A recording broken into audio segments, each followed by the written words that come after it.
대한민국 최초의 여성 연쇄살인범 김선자.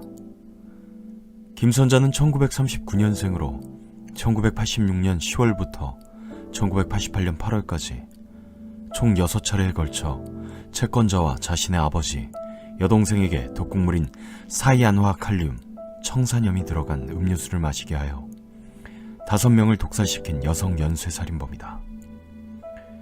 그녀는 범행 전 서울 중구 신당동에 거주하던 가정주부였고 슬아의 아들 3명을 두고 있었습니다. 페인트공으로 일하던 남편이 벌어오는 생활비에 의존하던 그녀는 잦은 캐바레 출입과 도박 등의 본인의 방탕한 생활로 인해 씀씀이가 늘어나면서 주변 사람들에게 돈을 빌리게 되고 시간이 지날수록 감당할 수 없는 빚을 안게 됩니다. 결국엔 김선자는 채권자를 살해하고 이들의 금품을 빼앗기로 결심하고 살인을 저지르기 시작합니다. 첫 번째 범행 대상은 49살의 자신의 친구인 김계안이었습니다.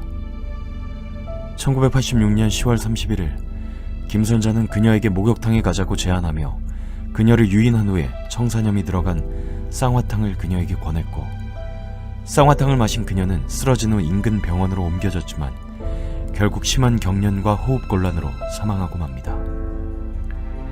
범행을 저지른 김선자는 김계안의 목걸이와 반지를 훔쳐서 도망갔지만 경찰은 별다른 증거를 찾아내지 못했습니다.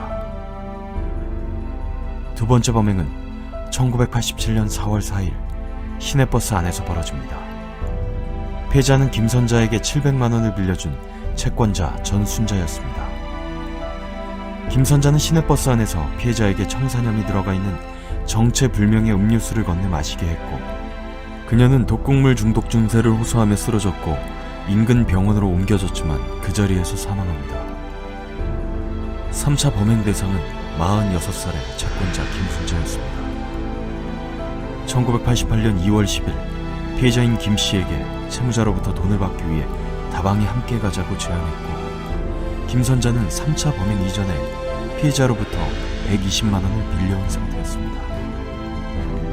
범행 장소였던 다방에서 피해자는 김선자가 건넨 청산염이 들어간 율무차를 마셨고 귀가하던 택시에서 구토 증세를 보였습니다.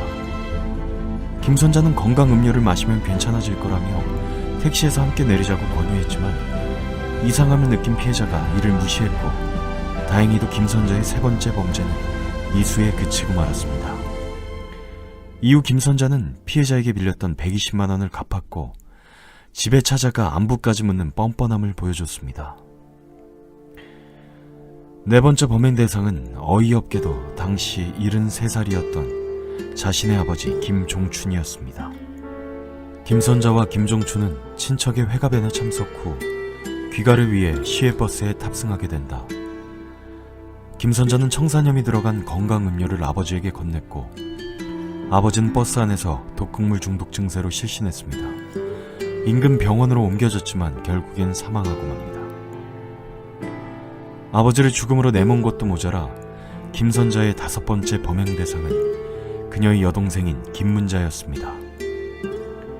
김선자는 피해자인 김문자로부터 1,000만 원을 빌려온 상태였고 1988년 4월 29일 시내버스를 기다리던 피해자에게 역시 청산염이 들어간 건강음료를 건네주었고 김문자는 버스 안에서 독극물 증세로 인해 쓰러졌고 함께 타고 있던 승객들의 도움으로 인근 병원으로 옮겨졌지만 결국엔 사망하고 맙니다.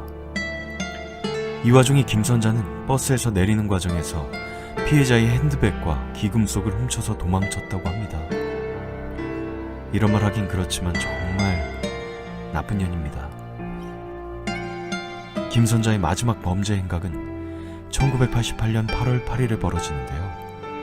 대상은 자신의 12촌 사촌 조카인 46살의 손시원이었습니다. 김선자는 피해자에게 집을 사는데 계약금이 필요하다며 484만 원을 빌린 후 청산염이 들어간 음료수를 건네었습니다.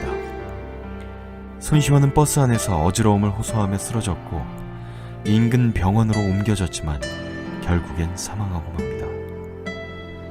총 6차례의 범죄 행각을 벌인 김선자는 1988년 9월 2일 서울 용산경찰서로부터 강도살인 독극물 투입 혐의로 체포되며 끝이 나게 됩니다. 경찰은 김선자에 의해 살해당한 4명의 시신에 대한 부검을 실시했고 시신 4구 중 3구에서 청산염이 검출되었습니다. 김선자는 범행을 강력히 부인했지만 경찰의 자택 압수수색 결과 피해자를 살해하고 훔친 다이아몬드와 귀금속을 비롯한 현금이 발견되었고 김선자가 피해자인 손시원을 살해한 다음날 조흥은행 사당동 지점에서 개설된 계좌에 손시원이 소유했던 수표를 입금한 것과 피해자가 소유했던 수표에 김선자의 서명이 남아있었다는 점들을 근거로 김선자를 범인으로 판단했습니다. 경찰은 김선자의 자택을 수색하던 중 재래식 화장실 나무 기둥에 난 작은 구멍을 발견했고 그 안에 두루마리처럼 말아놓은 신문 뭉치에서 김선자가 범행에 사용했던 밤알 크기만한 청산염 덩어리를 발견했습니다. 조사 결과 김선자는 화공약품 회사에 다니는 조카에게 꿩을 잡을 용도로 청산염을 구입했다고 합니다. 결국 김선자는 1989년 대법원으로부터 사형을 선고받게 되었고 1997년 12월 30일에 대전교도소에서 사형에 처해졌습니다. 김선자의 사형 집행날은 대한민국 각지의 교도소의 흉악범 23명에 대한 사형이 동시에 집행되었다고 합니다. 이는 현재까지 대한민국에서 마지막으로 집행된 사형이기도 합니다.